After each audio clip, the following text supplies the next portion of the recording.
Ambassador Jack Reynolds stared at the shimmering holographic invitation hovering above his desk, not quite believing what he was seeing. The translucent blue text pulsed gently, as if to emphasize the importance of its message. "Milo," Jack called out, his voice betraying his disbelief. "Are you seeing this?"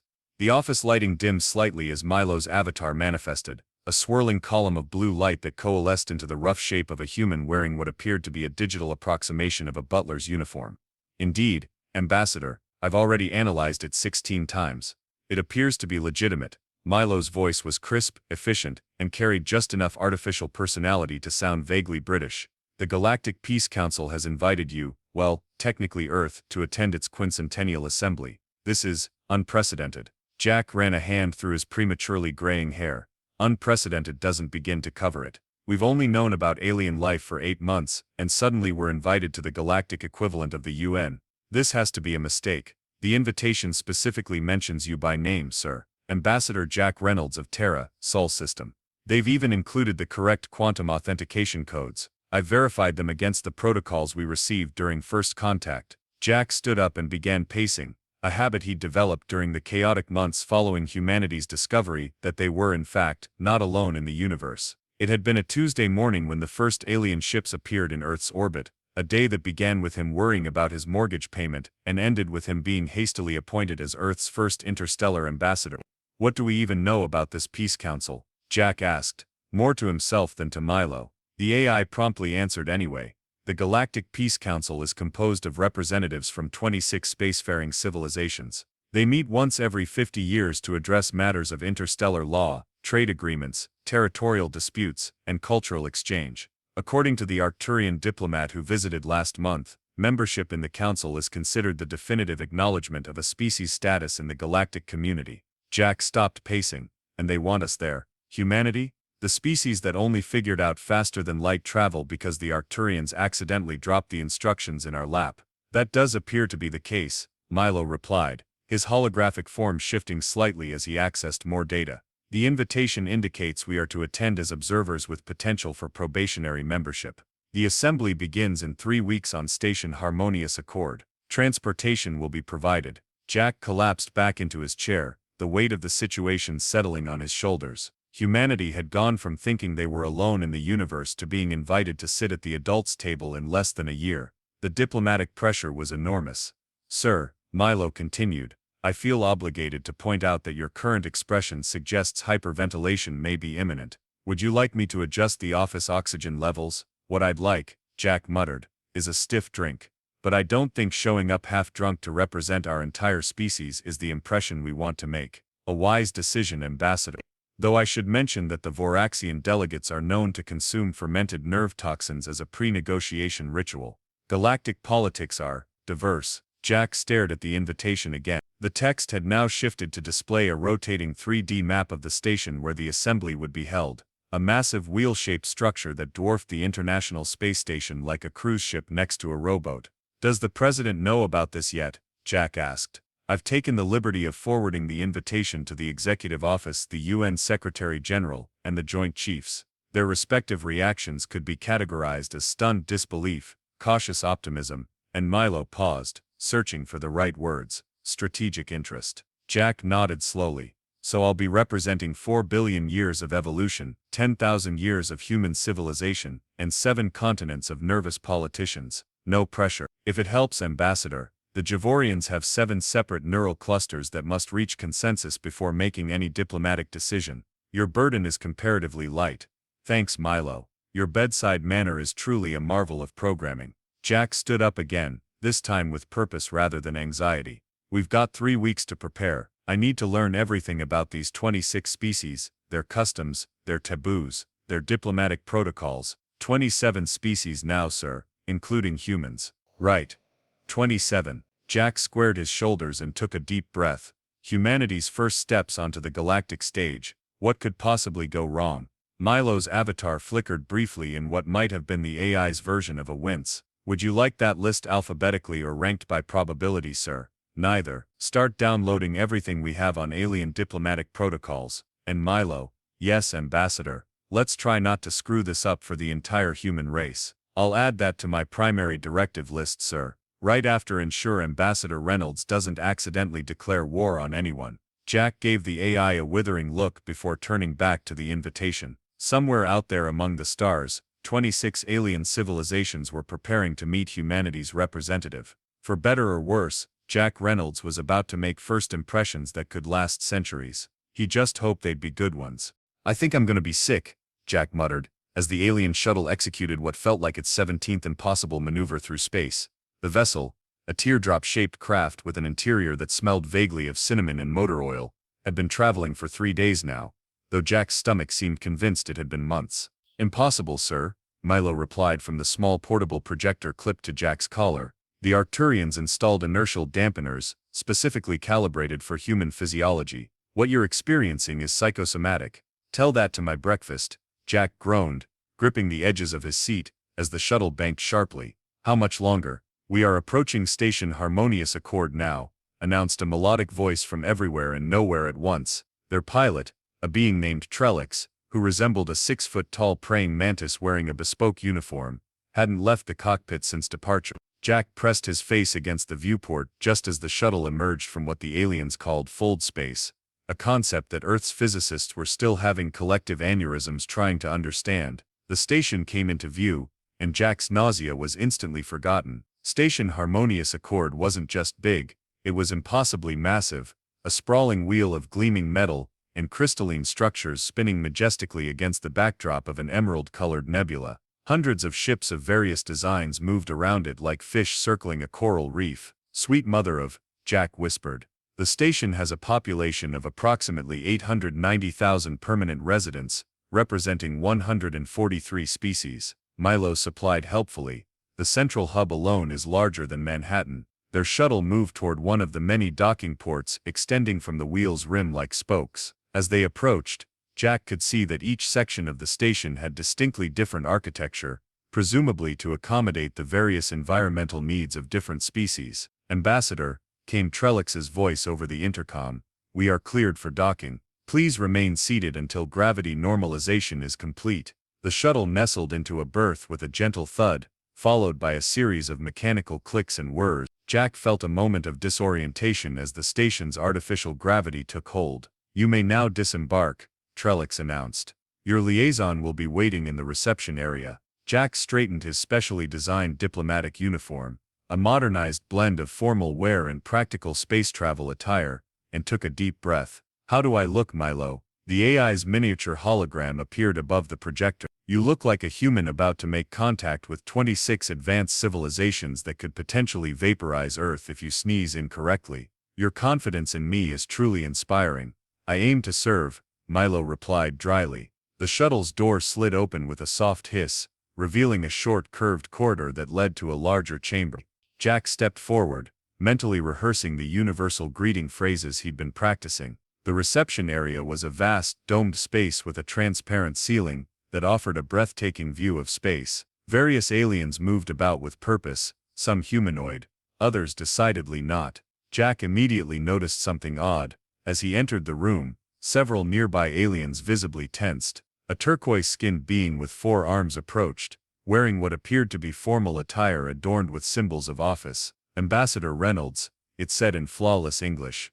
"I am Krell, assigned liaison to the Earth delegation. Welcome to Station Harmonious Accord." Jack executed the greeting gesture he'd been taught, right hand open, palm facing inward at chest level. "Liaison Krell, I bring peaceful intentions from Earth." Krell's large multifaceted eyes blinked rapidly. "Yes, of course you do," the alien said, taking a subtle step backward. "Very peaceful. Please follow me. We must complete your registration and biometric screening." As they crossed the reception area, Jack couldn't help but notice the reactions of the other aliens. Some stared openly, while others whispered to each other behind appendages or translator devices. One particularly small creature, resembling a floating jellyfish, actually changed color from violet to pale yellow upon seeing Jack and quickly floated away. "Is something wrong?" Jack asked Krell quietly. "Everyone seems a bit on edge." "Wrong? No, nothing is wrong," Krell replied too quickly. "It's simply that humans are new to most species here. Your appearance is distinctive." "Distinctive how?" We're one of the more humanoid species from what I've seen in the briefing materials. Krell's upper arms made a gesture that might have been the alien equivalent of a shrug.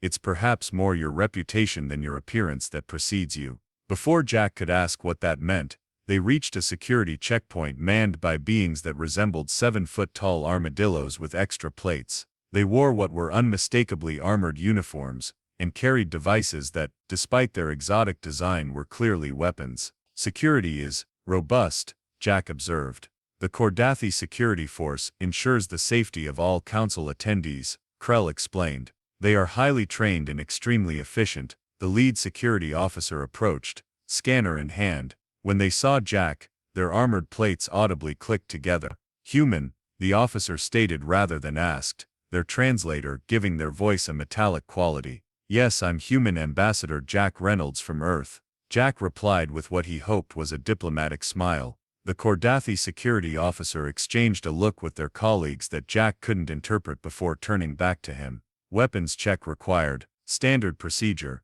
of course, but I'm unarmed, Jack said, holding his arms out to the sides. The scanner hummed as it passed over Jack's body. The officer studied the readings, then made a surprised chirping sound. No integrated weapons systems detected. Were you expecting any? Jack asked, bewildered. The officer ignored the question, and instead turned to Milo's projector. AI companion must also be screened. By all means, Milo's small hologram said, though I assure you my programming is entirely diplomatic in nature. The scanner passed over the projector, and the officer seemed satisfied, if somewhat confused. Proceed. As they moved through the checkpoint, Jack leaned closer to Krell. Why would they think I'd have integrated weapons systems? Earth doesn't have that technology. Of course, Krell replied nervously. A simple misunderstanding, nothing more. They continued down a wide corridor bustling with alien delegates. Jack noticed a group of tall, willowy beings with iridescent skin giving him a wide berth. Another delegation, short, stocky creatures covered in what looked like blue moss, actually changed direction when they saw him coming. Ambassador Reynolds, called a booming voice from behind them. Jack turned to see a massive being approaching, vaguely reptilian with gleaming scales and shades of copper and gold. Despite the aliens' intimidating appearance, they wore an elaborate robe that screamed diplomat. Ambassador Thrix of the Vesperian Empire, Krell introduced quickly. Ambassador Thrix, this is the human representative. Yes, Thrix interrupted, stopping at what seemed like a carefully calculated distance. Your species' ascension to the galactic stage has been most unexpected. Thank you, I think, Jack replied. We're honored to be invited. Thrix's head tilted in what might have been curiosity. Tell me, Ambassador Reynolds, is it true that humans routinely consume substances that would be lethal to other species? For pleasure, Jack blinked. You mean like coffee or alcohol? I suppose that's true, but fascinating.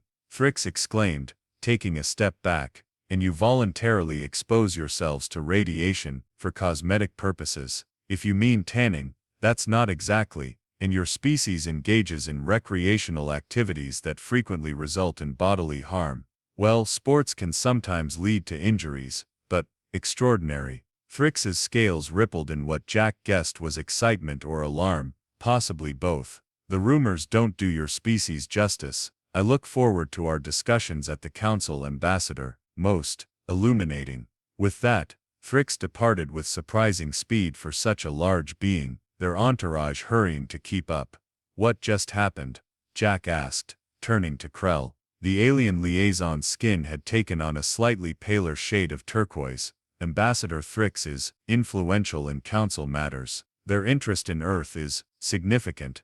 Jack watched as Thrix joined another group of delegates, gesturing animatedly, while occasionally pointing back in Jack's direction. Milo, Jack whispered to his caller, are you picking up any of this? Why is everyone acting like I'm about to explode? Processing behavioral patterns now, sir, Milo's tiny voice replied.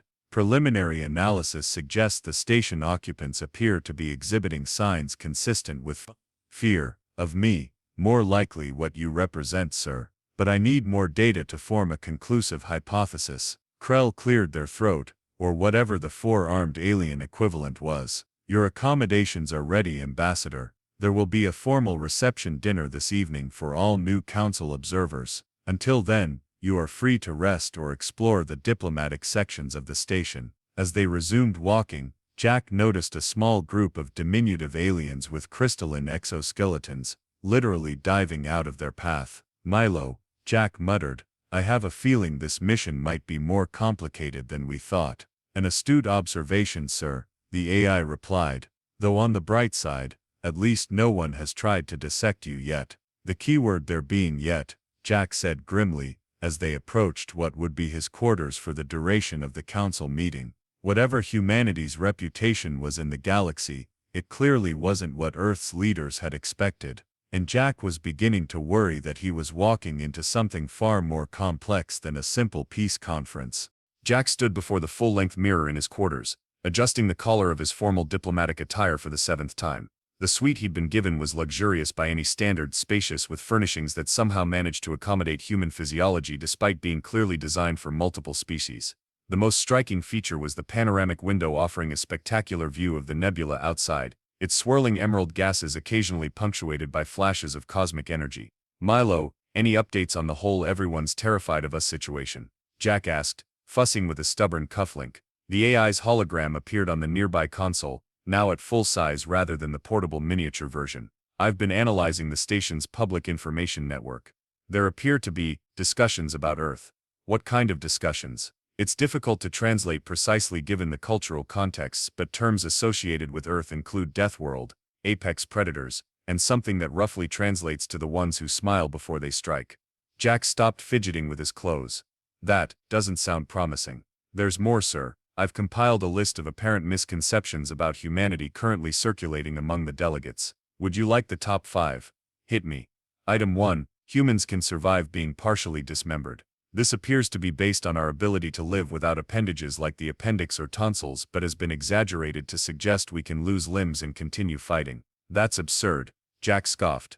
Item 2. Human bones are reinforced with metal. I believe this stems from misunderstanding medical procedures like hip replacements and extrapolating to the entire skeleton. Jack pinched the bridge of his nose. Fantastic. Item 3. Humans intentionally ingest poisons to build immunity and for recreational purposes. This seems to reference alcohol, caffeine, and possibly spicy foods. Well, they're not entirely wrong about that one. Item 4. Humans can see through solid objects. I believe this is a misinterpretation of X-ray technology. At least that one makes me sound cool. And item 5. Humans reproduce by implanting parasitic offspring inside host species. Jack nearly choked. What? This last one appears to be based on a popular alien entertainment program, similar to what we would call a horror film. The connection to actual humans is unclear but concerning. Jack sighed deeply. So I'm headed to a diplomatic dinner where everyone thinks I'm a poisonous metal-boned X-ray vision monster who might impregnate them with parasitic babies. Anything else I should know? Yes, actually. The dinner begins in 15 minutes, and Liaison Krell is waiting outside your quarters. As if on cue, a gentle chime indicated someone at the door. Jack straightened his jacket one last time. How do I look? Like humanity's last hope for not becoming galactic pariahs, sir. Your optimism continues to be your most endearing quality, Milo. Jack opened the door to find Krell waiting, now dressed in ceremonial attire that made their forearms look particularly impressive. Ambassador Reynolds, Krell greeted, all 4 eyes blinking in sequence. I trust your accommodations are satisfactory. They're excellent, thank you. Though I'm curious why my bed is made of what appears to be reinforced titanium. Krell's skin flushed a deeper turquoise. A simple precaution. For your comfort. Right, Jack said, deciding not to push the issue. Shall we head to dinner? As they walked through the station's grand corridors, Jack attempted some diplomatic small talk. So Krell, how long have you been working as a liaison? 17 cycles, Krell replied. Though this is my first assignment with your species. Lucky you, Jack said dryly. Indeed, Krell responded, missing the sarcasm entirely. It is considered a significant career advancement to survive contact with. The alien stopped abruptly. To survive contact with humans, Jack finished, raising an eyebrow. I meant no offense, Krell said quickly. It's simply that your species has a certain reputation. So I've gathered, but I can assure you, we're not the monsters everyone seems to think we are. Krell made a gesture that might have been skepticism. Of course not, Ambassador. Though I would suggest avoiding any sudden movements during dinner. The Zetlian delegation startles easily, and their defensive secretions are pungent. They arrived at the reception hall, a vast circular chamber with a domed ceiling displaying a real-time view of the surrounding space. Dozens of alien species mingled around circular tables, their diverse forms creating a living tapestry of galactic biodiversity. Conversations hushed noticeably as Jack entered. "The human has arrived," someone whispered loudly enough for Jack's translator to pick up. "Stay close to the exits," another voice added. Jack forced a diplomatic smile, and followed Krell to their assigned table. He was seated between a bulbous gelatinous being that quivered whenever he moved, and a tall, spindly creature wearing what appeared to be a containment suit. "Ambassador Reynolds," the suited alien greeted in a raspy voice. "I am Delegate Newer of the Phasian Collective. We have been most interested in meeting a representative of Earth." "The pleasure is mine," Jack replied, remembering to keep his hands visible on the table as instructed in his briefing. "I look forward to learning more about the Phasian Collective." "Curious," Newer said, head tilting at an angle that seemed anatomically questionable. "Most species prefer to keep maximum distance from us due to our naturally occurring radiation." Jack's smile froze. "I'm sorry, did you say radiation?" "Oh yes," Newer replied cheerfully. "My species evolved on a world bathed in radiation levels that would be lethal to most life forms. Hence the containment suit, for your protection, not mine." "That's thoughtful of you," Jack managed, mentally calculating how far back he could lean without offending his dinner companion. "Not at all, though I must say, we were surprised to learn humans voluntarily expose themselves to radiation. Is it true you use it for medical purposes?" Before Jack could explain the nuances of radiotherapy versus harmful radiation, servers began bringing out the first course, small bowls of what looked like luminescent seafood. "Ah, Grinthu larva," the gelatinous being to Jack's left burbled happily. Still wriggling. "How delightful." Jack stared at his bowl, where tiny glowing creatures squirmed in a clear broth. His diplomatic training hadn't prepared him for this. "Is something wrong with your meal, Ambassador?" Krell asked from across the table. "No, not at all," Jack lied smoothly. "In fact, this reminds me of a delicacy from Earth." The table fell silent, all attention suddenly on Jack. "You have similar cuisine on your planet?" asked a feathered delegate further down the table. Jack, committed now, nodded. "Oh yes, we call them oysters, also eaten alive." A ripple of what might have been horror or admiration, Jack couldn't tell which, moved through the assembled aliens. "Fascinating," Ambassador Thrix said from a nearby table, scales glinting as they leaned closer. "And do your young also consume living creatures as we do?" Jack thought quickly. "Well, children are often given goldfish crackers." "You feed your offspring actual aquatic pets?" gasped the gelatinous being. "No, they're shaped like fish, but they're just crackers." "Shaped like fish you've conquered," interrupted Thrix, nodding sagely. "To remind your young of your species' dominance over the creatures of your world. Most instructive." "That's not what I please," Newer interjected. "Tell us more about these Earth delicacies." "I've heard humans consume a substance extracted from roasted beans that alters brain chemistry." "Coffee?" Jack asked, bewildered by the direction of the conversation. "Yes, many of us drink it, but, and is it also true," the feathered delegate called out, "that humans intentionally coat their food with chemical compounds that cause pain sensations?" "You mean spices? Hot sauce?" The table erupted in excited murmurs. "They call it hot sauce, a reference to thermal weapons, no doubt." Such fascinating cultural brutality. Jack looked desperately to Milo for help, but the AI could only project a small shrug from the collar projector. "Ambassador Reynolds," Thrix called out over the commotion, "perhaps you would honor us by sharing an Earth custom. It's traditional for new observers to demonstrate an aspect of their culture." All eyes turned to Jack expectantly. His mind raced for something innocuous that couldn't possibly be misinterpreted. "Well," he began cautiously, "on Earth, before a meal, we sometimes make a toast." "You burn bread?" Krell asked, confused. No, Jack clarified. "We raise our glasses in honor of something or someone, and then drink together." "This sounds acceptable," Thrix declared. "Please demonstrate this toast custom." Jack stood, raising his glass of what he'd been told was a mild, universally safe beverage. "To peace and understanding between all our species," he said, trying to sound as non-threatening as possible. The assembled delegates hesitantly raised their own drinking vessels. "And now," Jack continued, We typically clink our glasses together before drinking. He gently tapped his glass against Newer's container. The sound echoed slightly in the now silent hall. Fascinating, Thrix muttered. A ritualistic simulation of combat before consuming sustenance. What? No, it's just a symbolic victory celebration, another delegate suggested. The sound represents the clashing of weapons. Everyone, please. Jack tried again. It's just a friendly gesture of, tell me, Ambassador. Thrix interrupted. Is it true that humans sleep for 1/3 of your planet's daily rotation, in a state of unconsciousness? The abrupt change of subject caught Jack off guard. Yes, we typically sleep about 8 hours a day. Don't all species sleep? The shocked silence that followed told Jack he'd said something wrong. Most advanced species have evolved beyond the need for complete unconsciousness. Krell explained quietly. It's considered primitively vulnerable. So you're telling me, Newer said, voice tinged with what sounded like awe, that humans voluntarily lose consciousness for hours, despite the presence of predators on your planet? Well, we have homes with locks and such confidence, exclaimed the feathered delegate. Such evolutionary arrogance. Jack looked around the table, realizing he was losing control of the narrative. Look, humans aren't that different from many of you. We're just trying to make our way in the galaxy like everyone else. Ambassador Reynolds, Thrix said, slithering closer to Jack's chair. There's no need for false modesty. We all understand what Earth represents. You do? Jack asked, suddenly wary. Of course, Thrix continued, voice lowered conspiratorially. A species that evolves on a high-gravity death world with extreme temperature variations,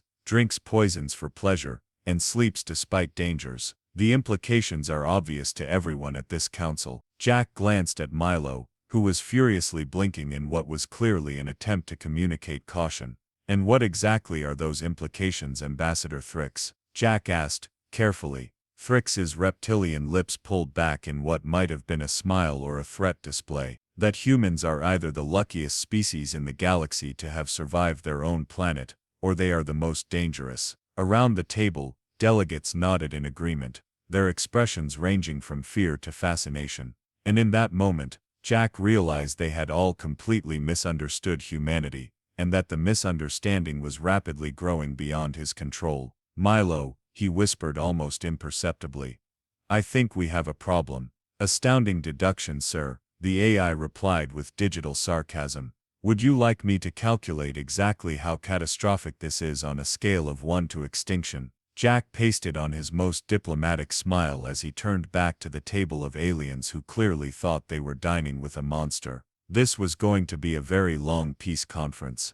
Jack stared at the news broadcast playing on Milo's projection. An octopus-like reporter gestured dramatically with multiple tentacles. Breaking news from the Galactic Peace Council. The human delegation continues to create waves of concern. Sources report human Ambassador Reynolds engaged in multiple displays of dominance, including consuming live organisms and initiating ritual combat simulations. The screen switched to Ambassador Thrix. Consider the implications of a species that views neurotoxins as refreshing and calls pain-inducing chemicals flavor. These are not characteristics of a peaceful civilization. Stop playback, Jack groaned. They think we're some kind of warrior race planning galactic domination. The evidence does suggest that conclusion, Milo replied, though they appear simultaneously terrified and impressed. Several delegates have requested private meetings since dinner. Private meetings, with the scary humans who supposedly drink poison. Precisely. Some species are operating on the principle of better alongside the predator than in front of it. Krell entered, all four arms in constant nervous motion. Ambassador Reynolds, we have a situation. Several delegations have formally requested Earth's observer status be revoked on security grounds. Ambassador Thrix is leading the motion. Based on what evidence? Your dinner conversation about wars over spices was particularly alarming. I was talking about European colonial history, not interplanetary conquest. Additionally, Krell continued, your mention of children playing tag and hide and seek has been interpreted as evidence you train your young in military tactics. They're playground games. Games that simulate pursuit, capture and stealth operations, Krell countered. Also, several smaller powers have approached me privately. They want protective alliances with Earth. Let me get this straight. Half the council wants to kick us out because they think we're dangerous, and the other half wants to ally with us because they think we're dangerous. That is accurate, Krell confirmed. I need to address the council directly, set the record straight. An hour later, Jack stood before the Galactic Peace Council, surrounded by representatives from 26 spacefaring civilizations. Humans are not the warrior species you believe us to be, Jack explained as Milo projected images of Earth's achievements. We are explorers, artists, scientists, beings who value peace and cooperation. Ambassador Thrix rose. Observer Reynolds, these cultural artifacts don't address our primary concern, your species' innate capabilities. You inhabit a planet that would kill most of us within minutes. With respect, Ambassador, you're making humanity sound like some kind of super species. We're not, we're just adapted to our particular environment. A death world environment, someone called out. Class 12 on the galactic habitability scale. The chairperson, a luminous jellyfish in a containment field, floated forward. Our intelligence suggests Earth possesses no unified planetary government. Is this accurate? That's technically correct, Jack admitted. The revelation caused an uproar among the delegates. You mean to tell us, Thrix called out, that Earth sends a single representative, yet has no unified authority? Who exactly do you speak for? Before Jack could answer adequately, an alert tone echoed through the chamber. A security officer rushed to the chairperson. Council members, there's an emergency in Docking Bay 7. A containment failure in a shipment of Khazarian plasma cells. The bay will need to be jettisoned within 20 minutes to prevent catastrophic damage. What about evacuation? Called out one delegate. The bay has been sealed due to radiation. 17 personnel are trapped inside, but radiation levels make rescue impossible for most species. Jack stepped forward. I can help. All eyes turned to him in shock. Observer Reynolds, Khazarian plasma radiation is lethal to organic life, the chairperson stated. But humans have higher radiation tolerance than most species, correct? Jack asked, leveraging the very misconceptions that had plagued him. And our physical endurance is remarkable by your standards. Milo, Jack whispered. What are my actual chances? With proper shielding and quick action, survival probability is approximately 78.3%. I need a radiation suit and directions to Docking Bay 7, Jack announced. The chairperson stared at him before turning to the security officer. Escort Observer Reynolds immediately. Provide whatever assistance he requires. As Jack followed the officer, he caught Ambassador Thrix's expression, shock, fear, and something that looked suspiciously like validation. Milo, Jack muttered. I think I may have just reinforced every misconception they had about humans. Perhaps, the AI replied, but at least now they're useful misconceptions. This is a terrible idea. Milo's voice crackled through the helmet of Jack's radiation suit. I feel obligated to mention that your diplomatic immunity does not extend to the laws of physics. Jack moved through the emergency corridor leading to Docking Bay 7, accompanied by 2 Kordathi security officers. The radiation suit they'd provided was clearly not designed for human anatomy, pinching in some places and sagging in others. Sometimes diplomacy means taking risks, Jack replied, trying to sound more confident than he felt. Besides, you said the radiation levels are survivable. Survivable does not mean recommended, Milo countered. And I calculate a 92% probability that your actions will reinforce rather than dispel the Council's misconceptions about humanity. One problem at a time. They reached a sealed barrier marked with universal hazard symbols. One of the Kordathi officers pressed their palm against a scanner. Beyond this point, radiation levels exceed safety protocols, the officer's translator announced. The containment breach is concentrated around the primary loading platform. You must reach the manual override controls on the far wall to initiate emergency venting procedures. What about the trapped personnel? Jack asked. 15 maintenance workers and 2 security officers. They have taken shelter in a service compartment, but their radiation shielding will fail within 18 minutes. And the plasma cells, approaching critical instability. If not ejected into space within 20 minutes, the resulting reaction will destroy this entire section of the station. Jack took a deep breath. Access code for the manual override, Delta 7 Rho Epsilon 9. Got it. Milo, keep that in your memory. Already done, sir. Along with your next of kin information. Your AI has an interesting personality matrix, the Kordathi officer observed. He grows on you, Jack replied. Eventually, open the door. The barrier slid aside with a pneumatic hiss, revealing a corridor bathed in an ominous purple glow. Jack's suit immediately began registering elevated radiation levels. Good luck, human, the officer said, stepping back. Your species' reputation suggests you will need less of it than most. With that vote of confidence, Jack entered the contaminated area, the barrier sealing behind him. Radiation levels rising, Milo reported. Suit protection at 92% effectiveness. Jack moved as quickly as the cumbersome suit allowed, following the emergency lighting along the floor. The corridor opened into the massive docking bay, a cavernous space designed to accommodate interstellar cargo vessels. At the center of the bay, a ruptured container spewed tendrils of glowing purple energy. "I see the problem," Jack muttered. "Indeed. The Khazarian plasma is approaching quantum instability. You have approximately 16 minutes and 40 seconds remaining." Jack scanned the bay, spotting a reinforced door marked with life support symbols. "That must be where the workers are sheltering." "Correct. The override controls are on the opposite wall, approximately 50 meters past the plasma containment breach." "Of course they are." Jack studied the situation. The plasma was casting arcs of energy across his most direct path to the controls. "Milo, what are my chances if I run straight through that energy field?" "I would advise against empirical testing of that hypothesis, sir." "Noted. Alternative route. The maintenance catwalk above might provide safer passage, though it will add approximately 2 minutes to your journey." Jack spotted the narrow walkway suspended near the ceiling. "Good enough." He located an access ladder and began climbing, the radiation suit making each movement more difficult than it should have been. As he reached the catwalk, he felt the entire station shudder. "What was that?" he asked. "The station's stabilizers are compensating for gravitational flux caused by the plasma breach," Milo explained. "The situation is deteriorating more rapidly than predicted." Jack hurried across the catwalk, keeping his eyes fixed on his destination, a control panel on the far wall. Below him, the plasma's purple glow intensified, casting writhing shadows across the bay. He reached the end of the catwalk and descended to the docking bay floor, now just meters from the override controls. The radiation readings on his suit were climbing into the red zone. "Suit protection at 64% and declining," Milo warned. "Please expedite your heroics, sir." Jack reached the control panel and began inputting the access code. "Delta 7 Rho Epsilon 9, he repeated as he worked. The panel came to life, displaying options in a standard galactic script. "I need to initiate emergency venting and unlock the service compartment," Jack said, scanning the unfamiliar controls. "Third option from the top, followed by the red confirmation sequence," Milo directed. Jack followed the instructions, and alarms began blaring throughout the bay. A computerized voice announced, "Emergency protocols initiated. Docking bay decompression in 90 seconds. All personnel evacuate immediately."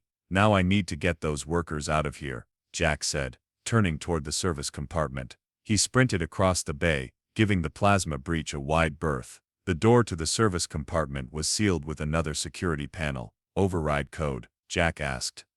"Same as before," Milo replied. "It's a station-wide emergency protocol." Jack entered the code, and the door slid open to reveal 17 terrified station workers huddled inside. Their species varied, some humanoid, others decidedly not, but all wore expressions of shock at seeing him. "Human," one exclaimed. "What are you doing here?" "What are you doing here?" "What are you doing here?" "Getting you out," Jack replied. "We have about 60 seconds before this bay depressurizes." The workers exchanged uncertain glances. "We can't go out there," another said, this one resembling a bipedal insect. "Our exposure limits were exceeded within minutes." "The radiation follow me," Jack interrupted. "Stay close and move fast. There's an emergency shelter just outside the bay entrance." When they still hesitated, Jack made a split-second decision. He removed his helmet. "What are you doing?" Milo demanded in his ear. "Proving a point," Jack replied. He turned to the workers. "Look, I'm breathing the same air as you. We don't have time to debate. This whole bay is about to be jettisoned into space." That got their attention. The workers scrambled to follow as Jack led them back across the docking bay, giving the plasma breach maximum clearance. The station shuddered again, more violently this time. 30 seconds to decompression, the automated voice announced. They reached the corridor, leading to the exit just as emergency shutters began closing throughout the bay. Jack ushered the workers through, counting to ensure all 17 made it out. 5 seconds to decompression, the voice announced as Jack dove through the final shutter. He hit the ground hard, the radiation suit absorbing most of the impact. Behind him, the massive docking bay doors opened to the vacuum of space, and the Khazarian plasma, along with everything else not bolted down, was sucked out into the void. Jack lay on the floor, breathing heavily, as the emergency systems resealed the station. The rescued workers stood in a circle around him, staring in bewilderment. "You removed your helmet," one of them said in disbelief. In a Class 4 radiation zone. It was only for a minute, Jack replied, pushing himself to his feet. But the exposure should have, sir, Milo interrupted through the suit's speaker. I believe a medical team is approaching. Indeed, a group of aliens in what appeared to be medical gear was hurrying toward them, led by Krell, and surprisingly, Ambassador Thrix. Ambassador Reynolds, Krell called out, all four eyes wide with shock. You survived. Of course he survived, Thrix said, their copper scales rippling with excitement. He's human. Jack looked from one alien to another, realizing he'd just done exactly what he'd been trying to avoid, confirmed their wildest misconceptions about human capabilities. Before he could explain, a cheer erupted from the gathered station personnel. Word had spread quickly about the daring rescue, and a crowd was forming in the corridor. The humans saved them, walked through Khazarian radiation, removed protective gear. Jack felt a sinking feeling. Milo, this isn't helping our humans our normal narrative, is it? On the contrary, sir, you've now achieved near mythological status. Congratulations on becoming a galactic legend. 2 hours later, after being thoroughly decontaminated and given a clean bill of health by the bewildered medical team, Jack found himself back in the council chamber. This time, however, the atmosphere was markedly different. The chairperson called the session to order. This emergency meeting of the Galactic Peace Council will now address the status of Earth's observer membership in light of recent events. Ambassador Thrix rose dramatically, their scales glistening. Esteemed chairperson, fellow delegates, we have witnessed something extraordinary today.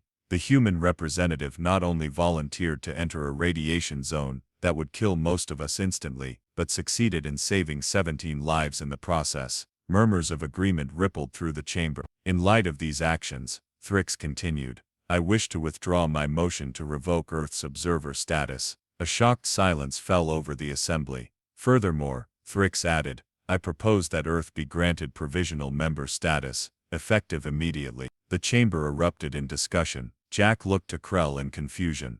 What just happened? He whispered. Ambassador Thrix has recognized Earth as a valuable potential ally, Krell explained. The rescue demonstration proved your species' exceptional capabilities, but I've been trying to convince everyone we're not exceptional. With respect, Ambassador Reynolds, walking through Khazarian plasma radiation and surviving, has significantly undermined that argument. The chairperson's luminous form pulsed for attention. The council will now vote on Earth's status. All in favor of granting provisional membership, please indicate. To Jack's amazement, the majority of delegates raised their hands, tentacles or other appendages. Those opposed, a smaller number, perhaps a third of the assembly, signaled their opposition. The motion carries, the chairperson announced. Earth is hereby granted provisional membership in the Galactic Peace Council, with Ambassador Reynolds recognized as its official representative. Jack stood, still stunned by this turn of events. Thank you, chairperson, honored delegates. Earth is grateful for this opportunity, though I must clarify that my actions today were not. No clarification needed, Ambassador, Thrix interrupted smoothly. Your actions spoke clearly enough. Several delegates nodded in agreement. We understand perfectly what kind of species humanity is, another delegate called out.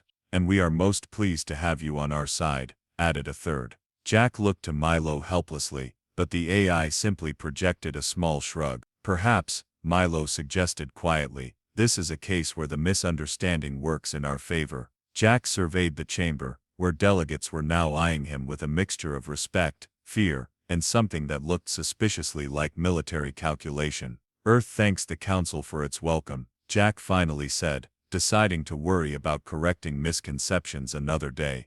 We look forward to a long and peaceful relationship. As the chamber applauded, Thrix slithered over to Jack's side. A wise decision, Ambassador, they said quietly. With Earth's capabilities, many conflicts may be deterred before they begin. Earth has no interest in galactic conflicts, Jack insisted. Of course not, Thrix replied with what might have been a smile, but others need not know that, need they? As the council session concluded, Jack found himself at the center of a crowd of delegates, suddenly eager to establish relations with Earth. Multiple species that had avoided him the day before now pressed close, offering congratulations and not-so-subtle hints about alliance possibilities. Milo, Jack murmured as he shook hands, tentacles and other appendages. I think we've just accidentally become the galaxy's most feared diplomats. Indeed, sir, the AI replied. Though as diplomatic failures go, this one has a certain ironic charm. Jack smiled tightly at a delegation of crystalline beings who were suggesting a military exchange program. The worst part is, I'm not entirely sure this is a bad outcome for Earth. Historically speaking, sir, being feared has certain strategic advantages over being liked. That's not why we came here. No, Milo agreed, but it appears to be why they've accepted us. And as Jack continued his diplomatic duties with his newfound status as the galaxy's most terrifying peacekeeper, he couldn't help but wonder what Earth's leaders would think when he explained how he'd accidentally convinced the galaxy that humans were the most dangerous species in known space. He just hoped they'd see the funny side of it. 1 week after the docking bay incident, Jack stood at the viewport in his quarters, watching alien ships come and go against the backdrop of the Emerald Nebula. Earth's provisional membership in the Galactic Peace Council had been formalized that morning. Final report compiled, sir, Milo announced. Shall I summarize? Please do. In the past week, 17 species have proposed alliance treaties with Earth. Trade requests have increased by 340%. The Vesperian Empire has offered exclusive technology exchange programs. Most surprisingly, 3 border conflicts between council members have been peacefully resolved, apparently due to rumors that humans might get involved. Jack shook his head. All because everyone thinks we're some kind of super species. The misunderstanding has proven remarkably beneficial, Milo noted. Earth has gained political capital that would normally take centuries to accumulate, by accidentally terrifying the galaxy. Precisely, a chime announced a visitor. Krell entered, looking more relaxed than Jack had ever seen them. Ambassador Reynolds, I bring excellent news. The Council has assigned me as permanent liaison to Earth. Also, the chairperson wishes to inform you that the Zetlian Consensus has withdrawn their territorial claims in the Proxima sector after learning of Earth's interest in the region. But Earth has no interest in the Proxima sector, Jack said. Yes, well, I may have implied otherwise, Krell admitted. The Council has scheduled its next assembly on Earth, by the way. To better understand our newest member, Jack raised an eyebrow. You realize they're going to discover the truth when they visit. Humans aren't the death-defying superbeings they think we are. Are you certain? Krell asked.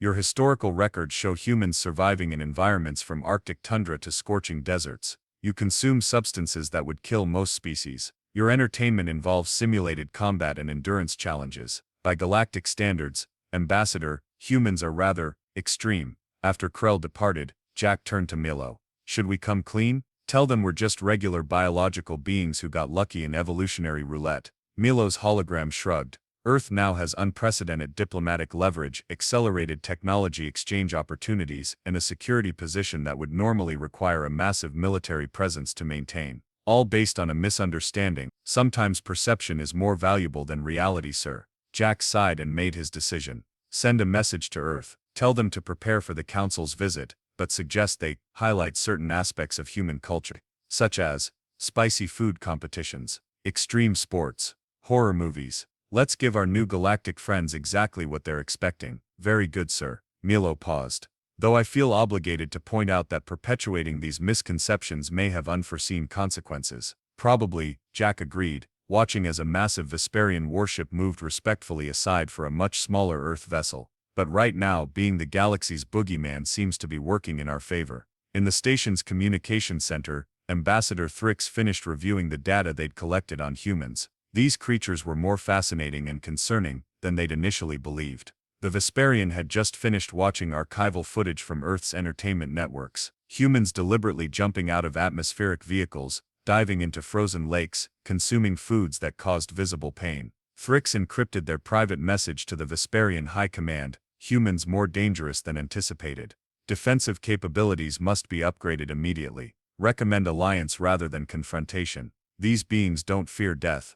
They challenge it for amusement. As the message transmitted across light years, Thrix closed the file containing Earth's location coordinates. The galaxy had just become a much more interesting and terrifying place. In his quarters, Jack smiled as he reviewed the proposed agenda for Earth's first official council function. Milo, add skydiving to the demonstration schedule. Of course, sir, the delegates will be terrified.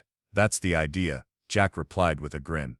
Peace through intimidation, who would have thought? Humanity had found its place in the galaxy, not as conquerors or victims, but as the species everyone else was just a little bit afraid of. And Jack had to admit, It wasn't the worst diplomatic position to be in.